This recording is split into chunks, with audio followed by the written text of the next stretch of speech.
News starts right now. We have seen the governor systematically tie the hands of local health officials and local authorities throughout this pandemic. And this is a period of time where the cases and what we are seeing in the hospitals is so dangerous. So, yes, we've had enough. We need to make sure that the health authorities are able to issue directives and that the local authorities are able to manage through this pandemic. A courtroom victory today for Bexar County and San Antonio leaders seeking to manage the surge in coronavirus cases driven by the Delta variant. All as children across the state return to school. It is a victory, at least for now. A state judge granting a temporary restraining order today, which blocks Governor Greg Abbott's ban on mask requirements in schools and government buildings. That ruling coming down this afternoon after the city and county filed a joint lawsuit in an effort to keep the governor from enforcing that order. Both Mayor Ron Nirenberg and Judge Nelson Wolff say their executive order is coming, requiring masking in schools and city and county government buildings. But this is not over. Governor Abbott already responding, saying in part that he expects his executive order will be upheld in the appellate courts. We expect to hear much more on this from the mayor and the county judge coming up at 6:13 during their renewed coronavirus briefing. And with all of that playing out in Bexar County and the city of San Antonio today, other entities are pushing back on that executive order across the state as tension and resistance seems to be growing. The Texas State Teachers Association applauding the Dallas ISD and the Austin ISD after announcing they will require masks. Tiffany Huertas has more on this escalating mask fight and spoke with a law professor about executive orders and the power they actually have.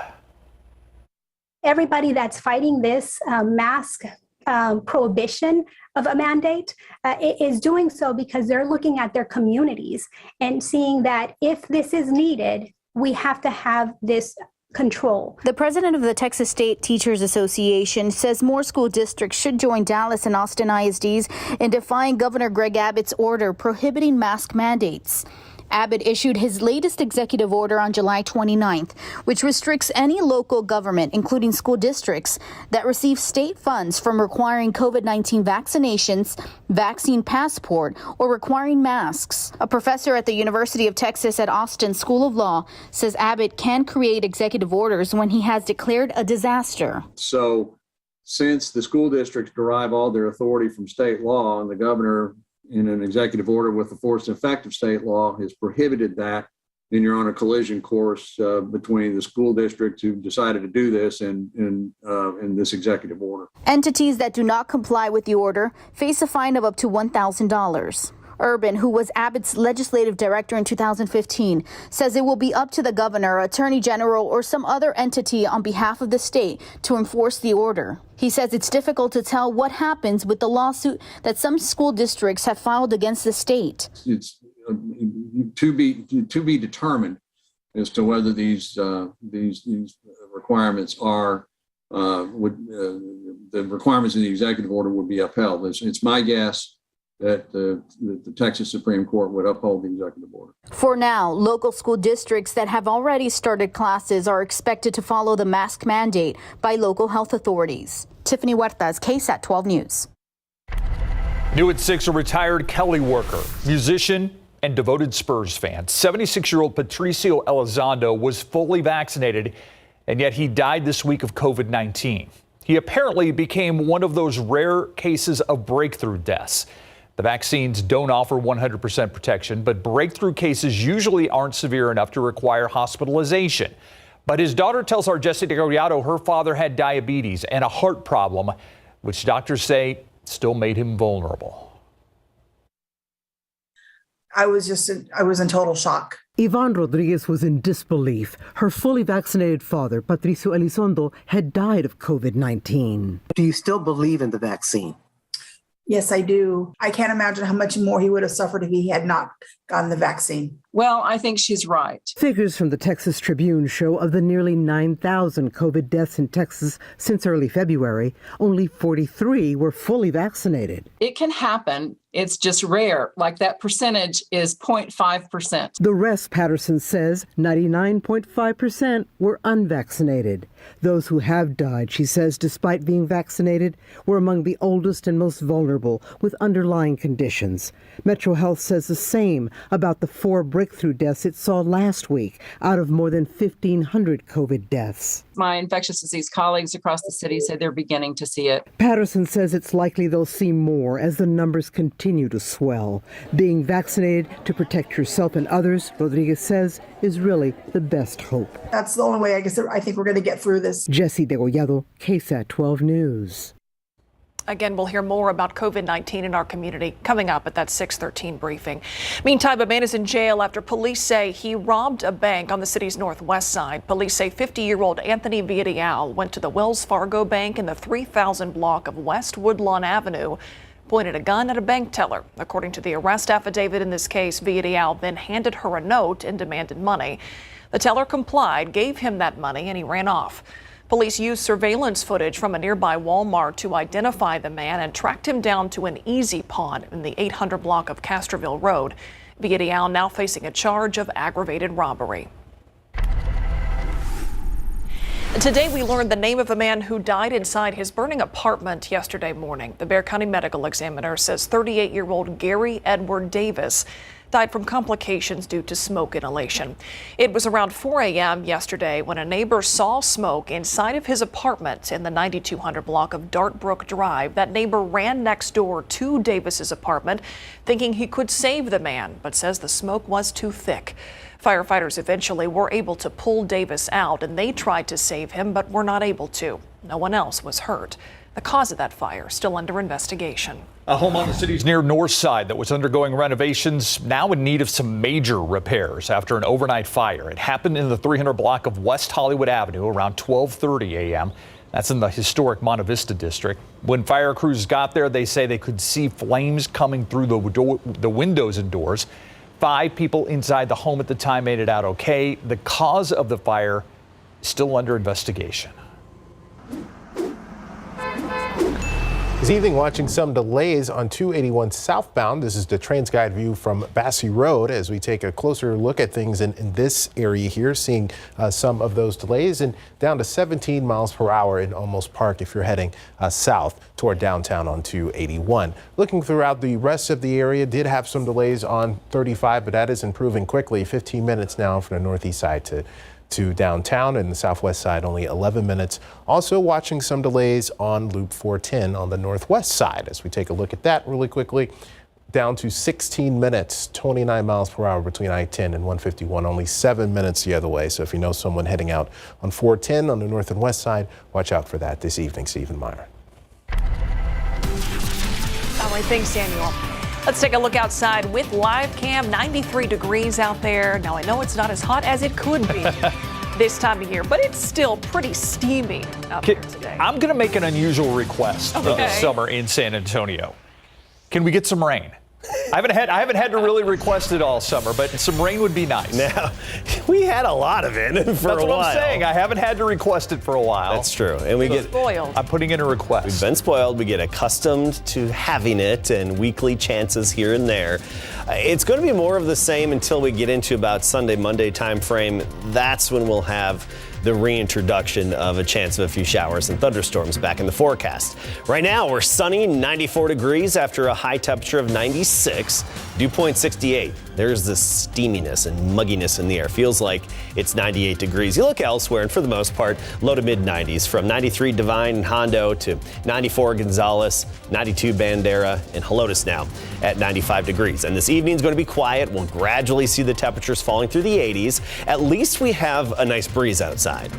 It's steady out of the southeast at 10 to 20 miles per hour, so it's noticeable, and that helps a little bit, especially if you've been working outdoors, but still near 80 degrees at midnight, and of course, mugginess as well. Tomorrow, we'll start the day at 77, and then by the noon hour, already at 90 degrees. High temperature of 97 tomorrow, which is average for this time of year.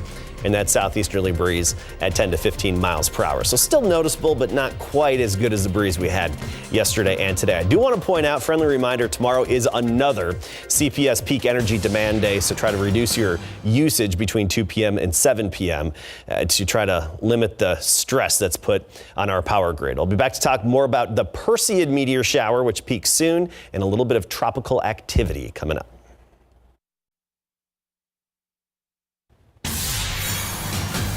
It looks like the race to get back to the moon is going to take a little longer than originally predicted. NASA says spacesuit development delays are making it unlikely to happen by 2024.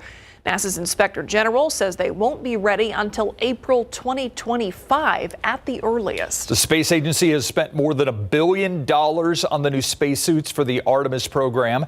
It blames the delays on funding issues, COVID-19, and technical changes. 27 different companies supplying components for the suits. SpaceX's Elon Musk responded to the report saying, quote, SpaceX could do it if it need be, end quote. In April, SpaceX won the nearly $3 billion contract to develop the lunar lander for that program.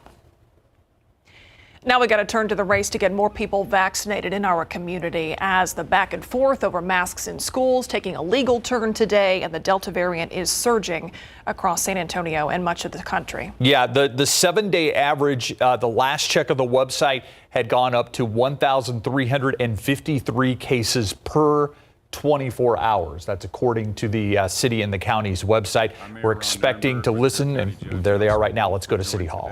By our Metro Health Director, Claude Jacob, along with our City Attorney, Andy Segovia, and District Attorney, Joe Gonzalez.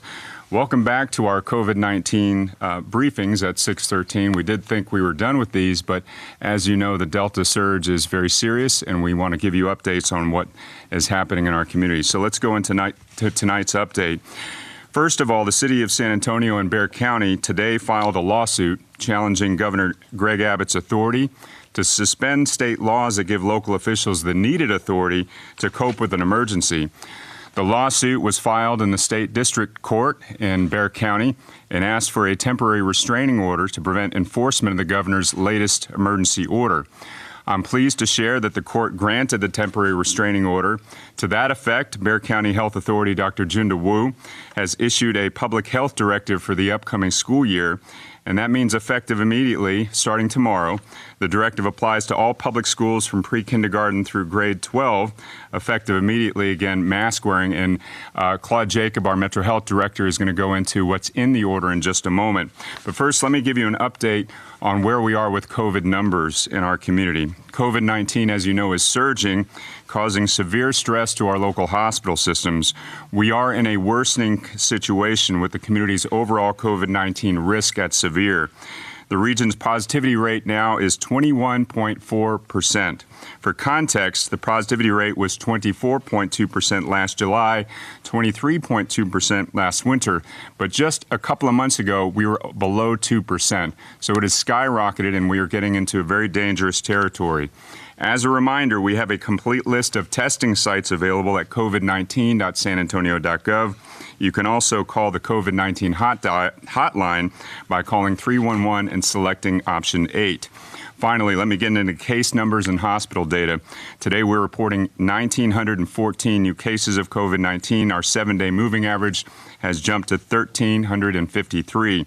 99% of the new cases can be attributed now to the Delta variant in Bexar County. We are also sadly reporting 2 deaths. We've lost 3,643 of our friends, neighbors, and loved ones to this virus. Please remember them. Keep them in your prayers. We have lost too many of our friends and neighbors throughout this pandemic. Finally, there are 1,242 patients in area hospitals, 189 new admissions in the last 24 hours. That is a very, very high number. 314 patients are in ICU, 193 are on ventilators, and 87% of patients in area hospitals, as noted, are unvaccinated. Let me turn it over now to Judge Wolf. Well, thank you, Mayor. I'm wearing my bandana, one of 25 that have been given to me to celebrate the victory that we had in court today. I can't tell you how important that was, rather than the mayor and I taking and doing directives that conflicted with the with the governor. We instead went to court, won a great victory today, and now we're in the issuing emergency orders. The health director, Dr. Wu, has issued one for public schools. We're backing it up with our emergency orders, and then we'll be entering emergency orders today requiring in any county facilities, regardless of where they are in the mayor, in any city facilities, that you've got to wear a mask to come in, and that all employees have got to wear a mask. So we're on the right track now, but I must say it's very dangerous times. I don't think I can emphasize strong enough how dangerous it is, particularly for those that are unvaccinated. 87, 88% of the people in the hospital are people that are not vaccinated. Those numbers are climbing every day. Today we're at 1,247. We reached a high of 1,267 in the summer. We're going to exceed that. And we will probably, in all likelihood, exceed the 1,520 that we had during the winter months in the second surge. It's going to be around here for a while. It's not going anyway tomorrow or the next day, and our curve is still steep. So there's two major things we can do: get the vaccination, and wear a mask. And so we're taking steps to protect our school children. They're vulnerable. In the last month or so, the number of children going to hospitals has doubled across the nation. Everybody's vulnerable to this. We have one 11-month-old baby in our hospital at Bexar County Hospital District with COVID. So children are at great risk. And so now having the authority, at least for the short term, hopefully for the long term, to require masks in schools will help protect the children, help protect the teachers and administrators, and help protect the parents when the child comes home, not bringing the COVID to them. So we hope that all of you will be supportive of this, and that the school districts and the superintendents will administer and enforce this. There are 17 school districts in the Bexar County, so we're going to need their help in doing that. The sheriff's office, I talked with him today. He's going to be enforcing it. I know the police department will too. So we got to start here, but we really got to pull together and make this work. Great. Thank you, Judge. Let me turn it over now to our Metro Health Director, Claude Jacob, to explain a little bit more about what's in Dr. Wu's health order today. All right, these COVID briefings certainly look familiar. We were used to seeing them over the fall and in the winter earlier this year, but the situation we are in is different now because of this Delta variant that makes up 99% of cases we are seeing in Bexar County right now. The positivity rate, 21%. For perspective, it was 24% in July, but just a couple of months ago, 2 months ago, the positivity rate was below 2%. That is how quickly things have escalated in our community. I want to give you some more perspective on the numbers that we're looking at right now. The 7-day average over 1,300 at 1,353 cases per 24 hours. 2 new deaths reported. But this is the number that I've been looking at really throughout this pandemic, is the number of people that are in hospitals. At the height, we were just over 1,500. That seems to be the most people that we've had hospitalized in Bexar County. As it stands today, we're just over 1,200, 1,242 patients. That number continues to be on a steep incline. It wasn't that long ago when we were below 1,000, below 500 people that were in the hospitals. So that's the numbers that I look at personally to tell us where we're at in this pandemic, and those numbers continue to grow. And that number, when we were at that height, also we were not seeing so many other conditions that people were going to the hospital for that certainly are being dealt with now. Other patients for other reasons needing to be hospitalized. We heard the mayor and the county judge there talking about how effective immediately, because of that restraining order that was granted to them today, all Bexar County schools will be required to have masks on campus for students and staff effective immediately, because again, this Delta variant is impacting kids much more seriously than what we saw with previous versions of COVID-19. Yeah, and a lot of concern about back to school. SAISD started this week. Many of the other school districts start next week. So we will see if this mask mandate that the city and county have been allowed to put in place will hold up in a court of law. We could find that out as early as Monday. All right, let's shift to the weather situation right now. Adam Caskey joins us. Adam, Mid-90s seems to be the pattern we're in right now. It is. We're in a pattern that's going to hold tight for the rest of the week and even into the upcoming weekend. Usually this time of year, we don't have big variations in temperature, and that rule is definitely proving true. Last week was different. This week, we're back to the typical average seasonable temperatures. Okay, let's talk about the Perseid meteor shower. It's the time of year where, mid-August, early to mid-August, you can see some meteors, more than usual, I should say, more meteors than usual during the evening and nighttime hours. The Perseid meteor shower, it peaks this year, Wednesday night through Thursday morning. Best time to view is just after midnight, looking up to the northeast. If you're in a perfect spot, which is basically Big Bend National Park, West Texas, you could see up to 1 meteor per hour. You're not going to see anywhere near that around San Antonio with our light pollution, but it's worth getting outside after sunset and looking off to the northeast. Marfa 83, rain-cooled air in the higher elevations of West Texas, Abilene 99. Though not many triple digits on the map this hour, except for Del Rio at 100, Cotulla and Laredo close 99. Meanwhile, Kerrville at 92. Our high temperatures right near 97 the next couple of days. That's exactly average. Then we just trim off a few degrees this weekend and into the early part of next week as our weather pattern will shift just a little bit. Today, the activity, West Texas, some good rainfall out there. They could still use it. Not much of West Texas still in a drought, but some of it abnormally dry. And 1% of Texas is in drought, and that is in far West Texas. Yeah, no big dominant feature. We have a few swirls out there and some pockets of active weather, but no big dominant feature controlling our weather right now. We are watching this tropical depression, this potential tropical cyclone that's going to head to the northwest toward Florida, and by this weekend be in the eastern Gulf most likely, maybe even make landfall in Florida. And it looks right now that's going to steer far clear of Texas. Mid-90s next several days. By Sunday afternoon, we get in the daily routine of a little bit of radar activity every afternoon. All right, thank you, Adam. We'll be right back. Spurs Sports and Entertainment CEO R.C. Buford appearing before Commissioners Court today as Bexar County is poised to invest $15 million into a human performance campus off I-10 and 1604 that will include a new training facility for the Spurs. The development will also include a 22-acre park for the public, an outdoor plaza, and commercial and medical offices on a 504,000-square-foot complex. Would also include retail and restaurant space. The total cost of this project is estimated to be close to $511 million. Building a campus where thought leaders from around the world would come together to optimize and develop and research human performance across cognitive performance, physical performance, social performance, organizational performance, creative arts performance. And as we were visioning our next generation training environment, my dream was, why not do this here for San Antonio, for our community? All right, this project was discussed starting in 2019, planned to break ground this fall. It would replace a current Spurs training facility located off Hedmer Road that was built in 2002.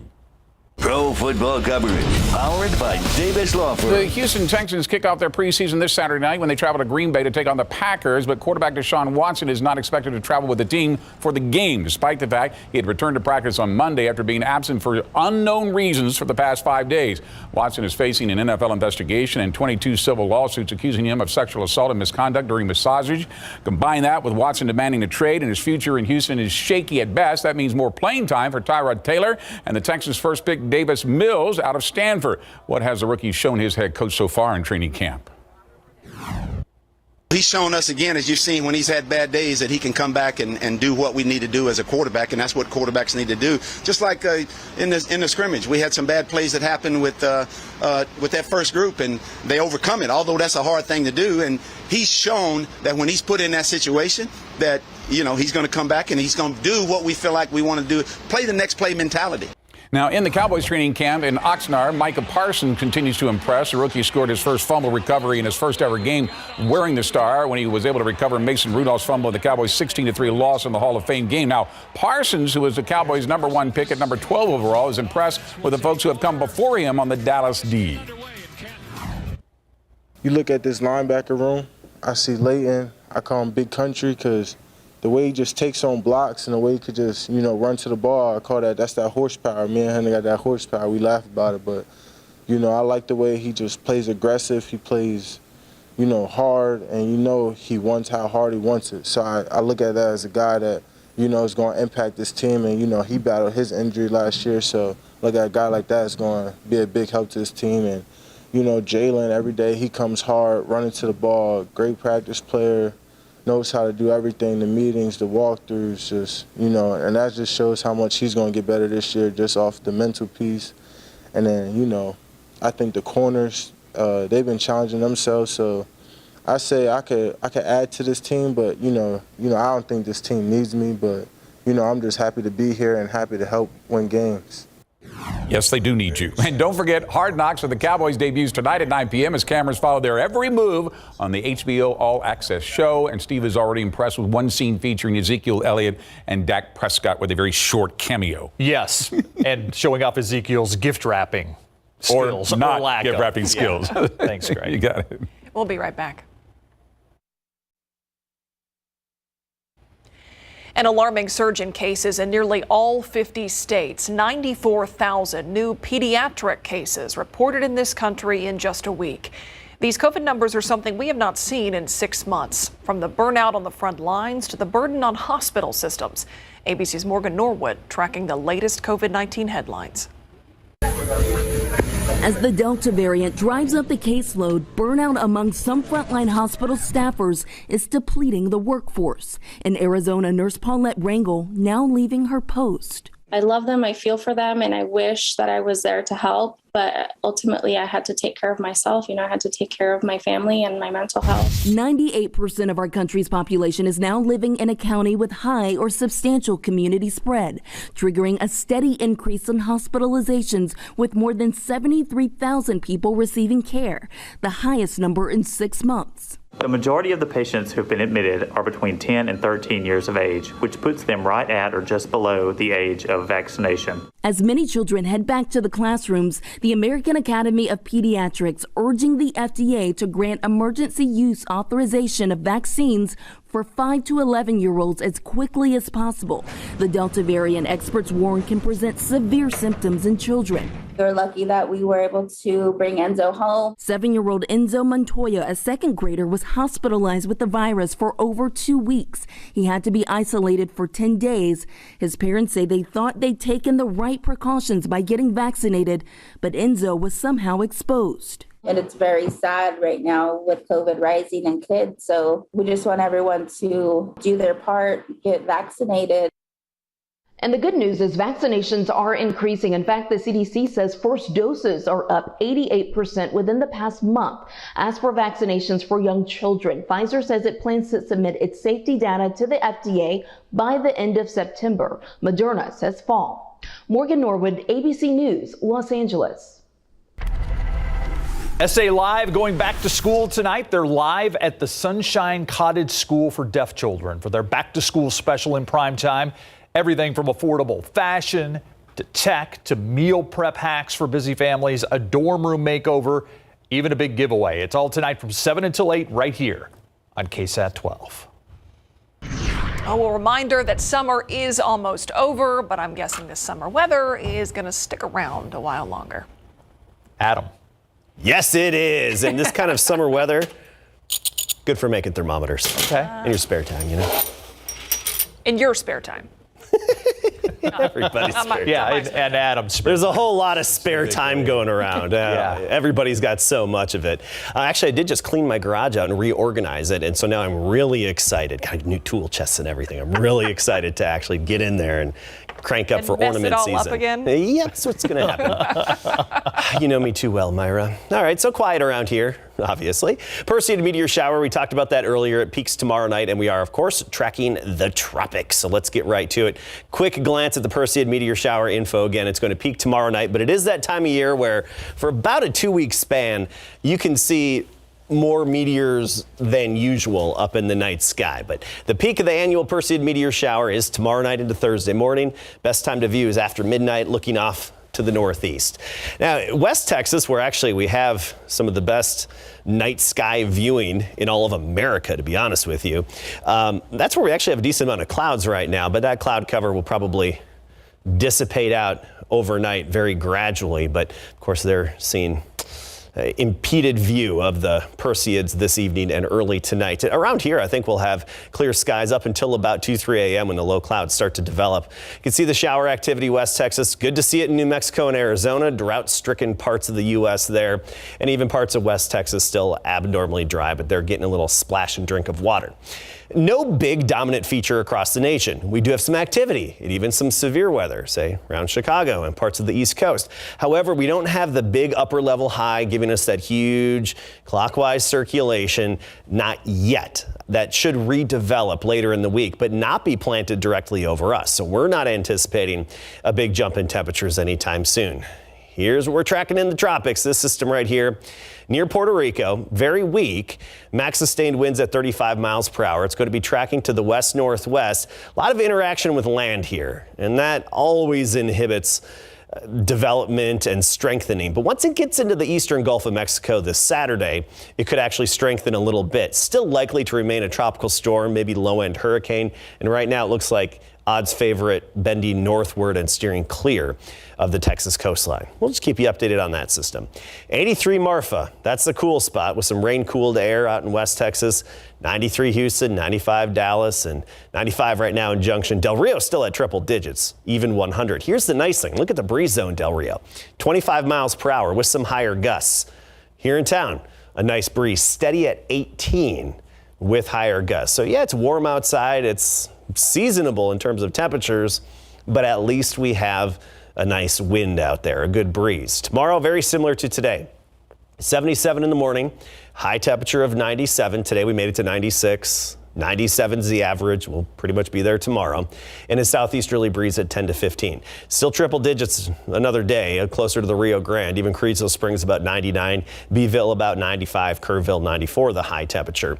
And then notice how we're dry here the next several days. Once we get toward the end of the weekend, by Sunday afternoon, we reintroduce the daily chance of some of those pop-up isolated thunder showers. So a little bit of radar activity anticipated Sunday afternoon, and then again pretty much every afternoon as we go on into the early part of next week. But no major systems to give us any widespread rain yet.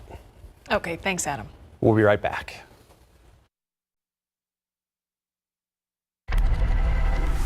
As schools are getting back to full in-person learning for the 2021-2022 school year, school sports also making a comeback.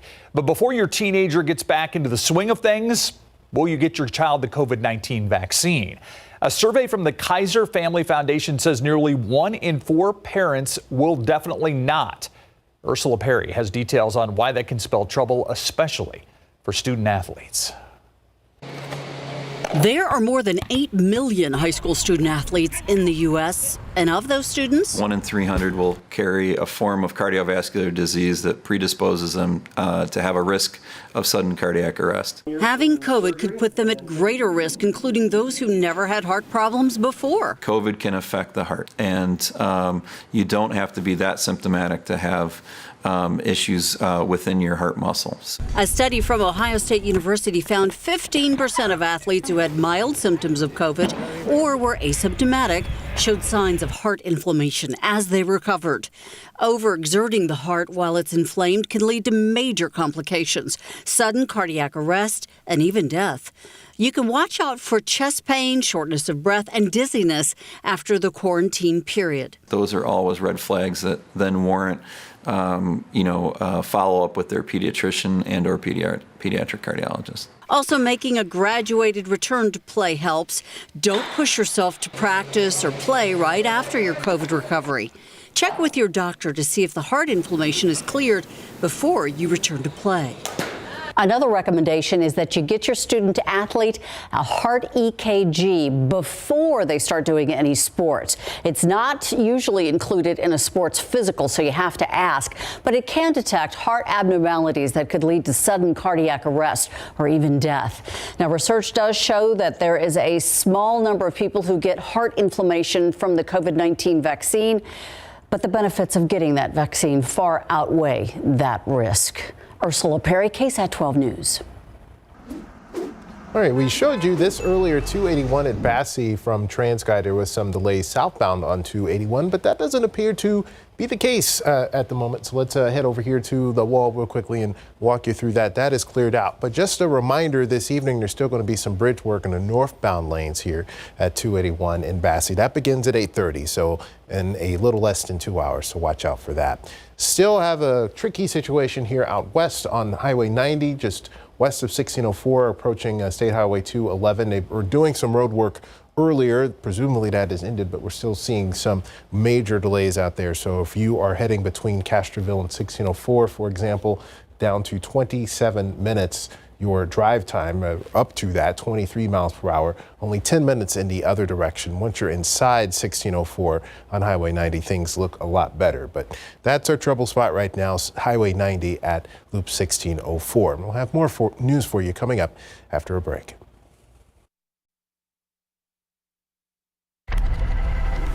The buzz for Tesla's Cybertruck was pretty strong when it was first announced and shown off almost 2 years ago now, with a production set to begin later this year. But that is being delayed. Tesla is delaying production until next year.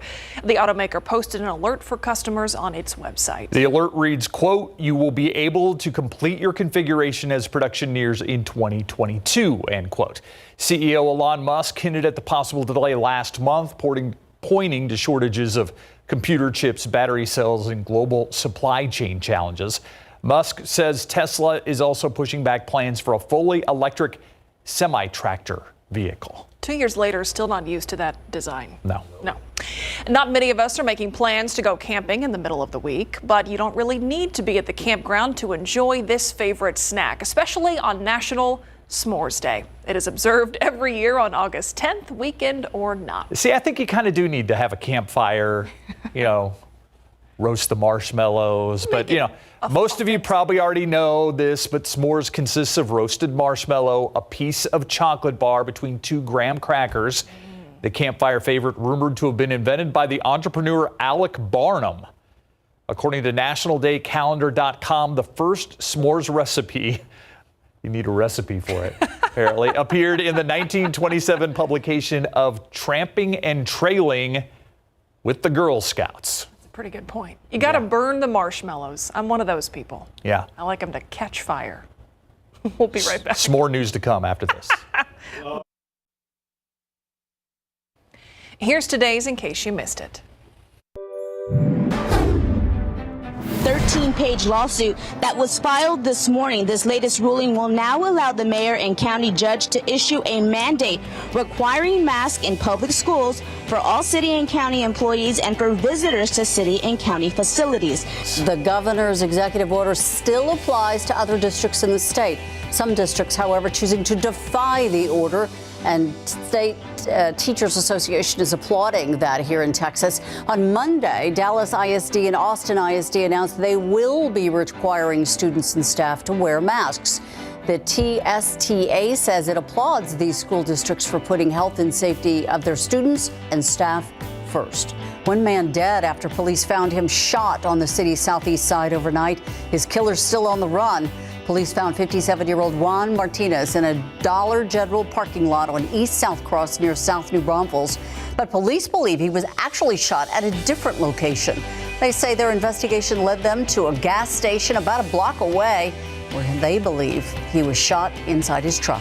After weeks of intense debate and negotiations, the U.S. Senate passed the $1.1 trillion bipartisan infrastructure package. Republicans and Senate Majority Leader Mitch McConnell joined all Senate Democrats to give final approval to the deal. The infrastructure bill includes funding for projects to build and upgrade bridges and roads, as well as expanding broadband access across the country. After the bill was passed, President Joe Biden said, "This is one step toward changing infrastructure in the U.S."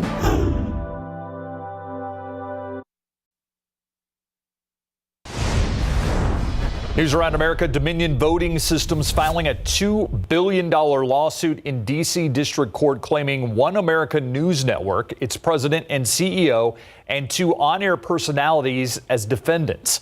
Dominion claims the conservative news network made false claims on air about its ballot tallying products that damaged the reputation of the company. The company also cites a film OANN aired made by MyPillow's CEO Mike Lindell, claiming the 2020 presidential election was stolen. Dominion previously sued Lindell along with Trump lawyers Rudy Giuliani and Sidney Powell for their false statements. Another Twitter suspension for Georgia Republican Representative Marjorie Taylor Greene. The social media platform says that Greene violated its rules and made statements that COVID-19 vaccines were failing. She tweeted, quote, "The FDA should not approve the COVID vaccines. There are too many reports of infection and spread of COVID-19 among vaccinated people," end quote. Twitter fired back, labeling the post as misleading and prevented Greene from tweeting for 1 week. Greene was temporarily suspended from tweeting for 12 hours last month, again, because of shared misinformation about COVID-19. I also want to point out the mayor was supposed to be our KSAT Q&A guest today, but because of everything happening with the new COVID briefing, with the guests that were on there and the lawsuit and the temporary restraining order, he has been shifted to tomorrow night because we just kind of ran out of time during this newscast to fit the mayor in. Samuel. Thank you, Steve. We try to be full service here, so I wanted to show you this backup in Frio County, 5 miles. So if you know someone heading up to Divine, watch out for that. Also, some delays on Highway 90 west of 1604 and 281. Watch out for that this evening, too. Adam? Actually, back to us, and the SA Live Back to School special is up next. And, you know, when it comes to Mike Osterhage, that's the way, way back in history to school special. I didn't say that, Mike. Enjoy.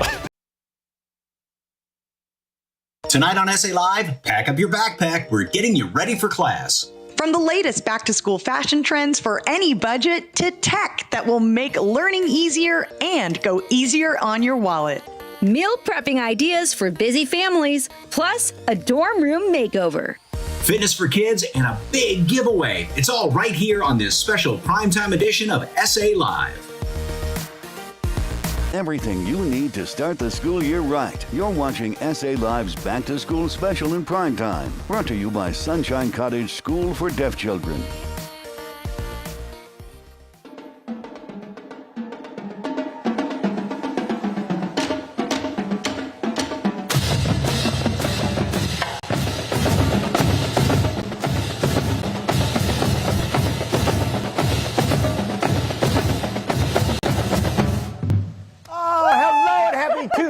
Everyone, we are here live in the gym at Sunshine Cottage School for Deaf Children, and we are on TV, everybody! I'm Mike Osterhage. And I'm Fiona Gorstiza. And I'm Jen Tobias Dresky. We are joined by some amazing parents, students, and teachers here at Sunshine Cottage, along with the East Central High School Drumline and the Honeybees dance team. Yes, and we've got spirit. Yes, we do. We've got spirit, but how about you?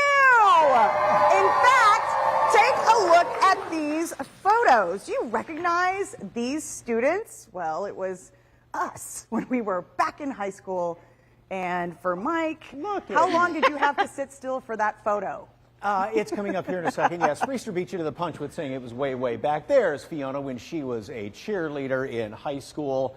And let's see. To impose a mask mandate for area schools and city and county facilities effective immediately. This on the same day that Judge Nelson Wolff and San Antonio Mayor Ron Nierenberg filed a lawsuit.